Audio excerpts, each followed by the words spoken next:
Rabbi Jake to the bima to address the congregation.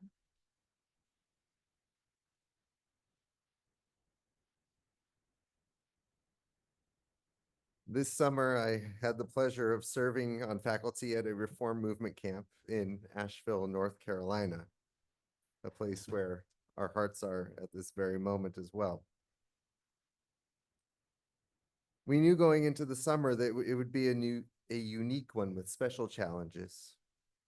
1/3 of the camp staff were shlichim, Israelis who leave their home and come to the United States to work at Jewish camps over the summer before returning to their lives in Israel.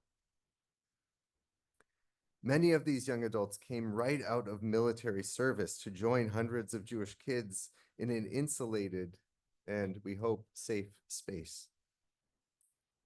Some were serving in Gaza days before they got on an airplane and landed in the North Carolina mountains. One commanded a unit with the grim job on October 8th of searching for and removing bodies of those slaughtered in kibbutzim before she oversaw a different kind of unit made up of Jewish teenagers in the Blue Ridge Mountains. These Israelis struggled with their decision to come to camp this past summer. Part of them was so relieved to be in the embrace of the tall trees and the raucous song sessions, away from the suffering and the memories of friends or fellow soldiers killed in the last year. Away from the hard questions about the ways in which this war was being waged and their roles in it. But part of them was uncomfortable leaving it all behind. They worried what it meant to those who were still in the land. And they struggled with trying to be warm, happy counselors after feeling the heaviness that gripped them since October 7th. They told us that one moment that was particularly difficult for them each week at Shabbat services was Kaddish Yatom, the prayer that we say in memory of those who have died. For some, this regular recitation became a burden, unbearable and lonely. On one Shabbat service, they found a way to ease the pain at least a little. When the Mourner's Kaddish began, most of the Israeli staff members rose in memory of those who died on October 7th and since. They stood around our temporary sanctuary, surrounded by people but feeling alone. And then, as we recited the prayer, they each, one by one, began to move. Driven by something deep within, and without verbal communication, they found each other. By the end of the prayer, they all stood together, arms around each other, crying, grieving, and connected, no longer alone in their loss. I watched breathlessly, amazed and inspired with tears in my own eyes. They found such strength in connecting physically and spiritually with one another.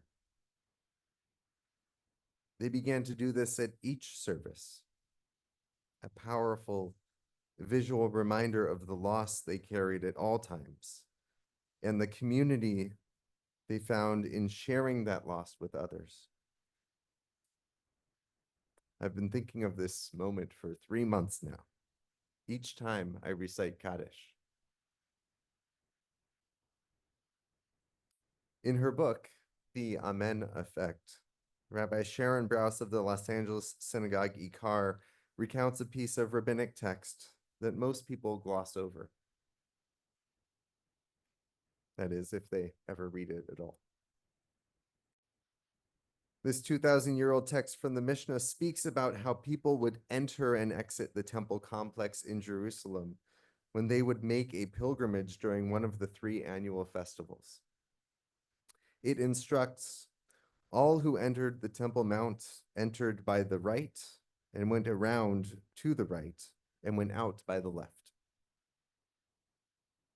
Throngs of pilgrims would circle the temple in a counterclockwise direction. But not everyone. The Mishnah continues, speaking cryptically about someone to whom something has happened.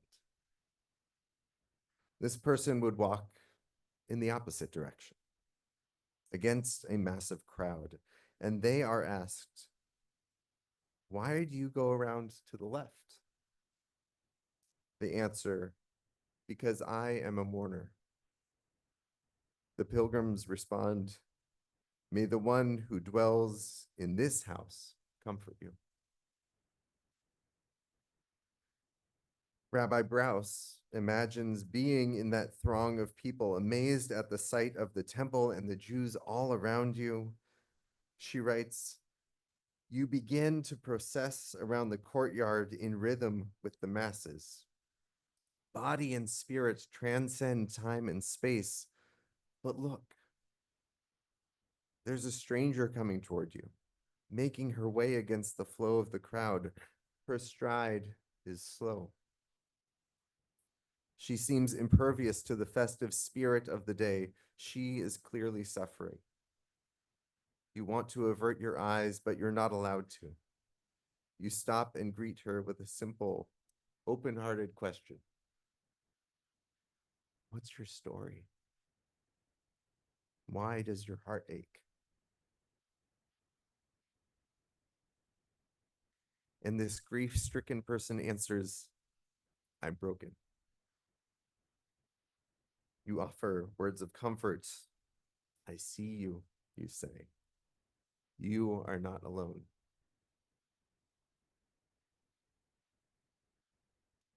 What Israeli camp counselors, ancient rituals, and Rabbi Brous taught me this summer is that we must not mourn alone. Instead, we must connect, become part of a community, share our story, difficult though it may be. That is, if healing and growth are to happen. We are in mourning this year. It feels as if we're all walking clockwise. Some mourn for loved ones, parents, spouses, siblings, and friends.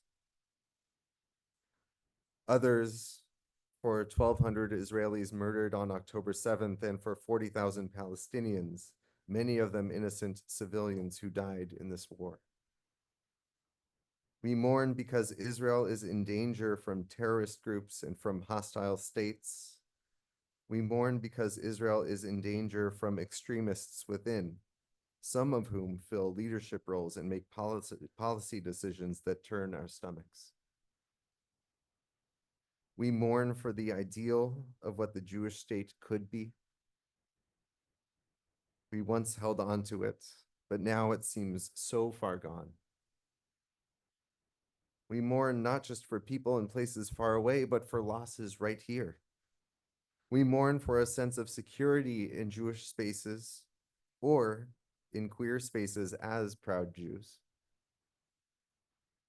We mourn for rights stripped away from trans folk and for those whose lives ended because of transphobia and homophobia. We mourn for pregnant people who died waiting for life-saving medical care that was withheld or delayed in a post-Roe America. In Texas alone, the maternal mortality rate has risen 56% since the state's abortion ban was put into place. We are a people in mourning. So many of us feel alone walking clockwise around that courtyard, struggling against the flow.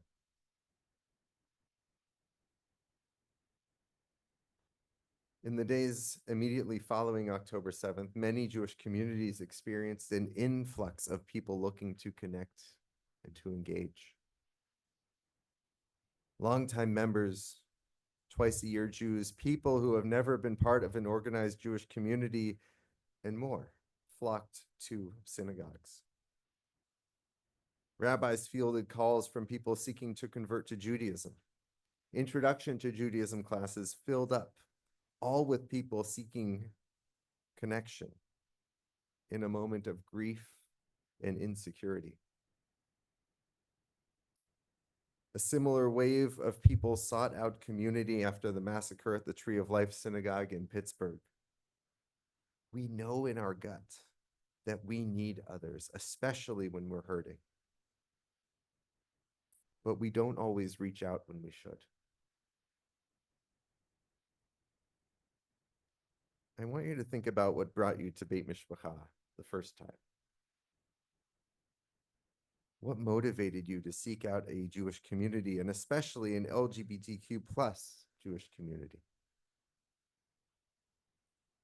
Whether nearly 50 years ago or a few minutes ago, you chose to connect. Perhaps you felt painfully isolated in a mainstream synagogue where you couldn't fully be yourself out in the open.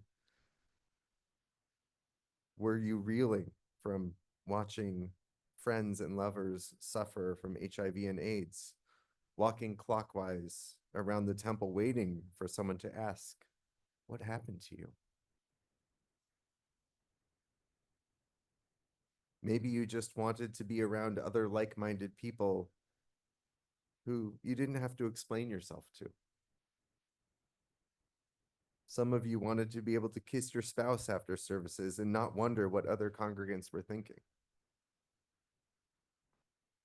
Whatever your reason, whether in mourning or with expectation and hope, you sought out a sacred community. You yearned for connection.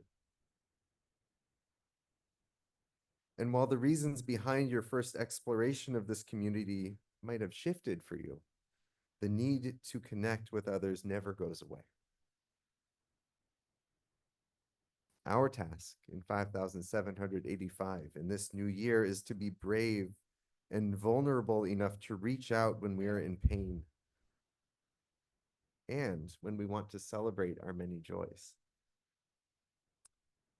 Just as the pilgrims walked clockwise against the crowd, so must we show others that something has happened to us. When someone is observant and kind enough to ask, what is your heartache? Let's give them the real answer and reach out. Chances are they will care about your pain, and they might be in pain as well. Let's be a community that sees the grieving person walking toward us in the other direction, and that asks how we can help share the burden. It's difficult to look them in the eyes and to see that they are hurting. It is so easy to glance in the other direction while they pass by. I know that I've done that in the past. Let's remember why we came here in the first place, why this congregation is about to mark its 50th year of serving the LGBTQ plus Jewish community. When we are in mourning, let's not do it alone. Hine matov umanaim shevet kulanu gam yachad. How good and how essential it is to sit as siblings, as friends, as supporters, and holy connections together in this new year. May it be better and sweeter than the last. Shana Tova.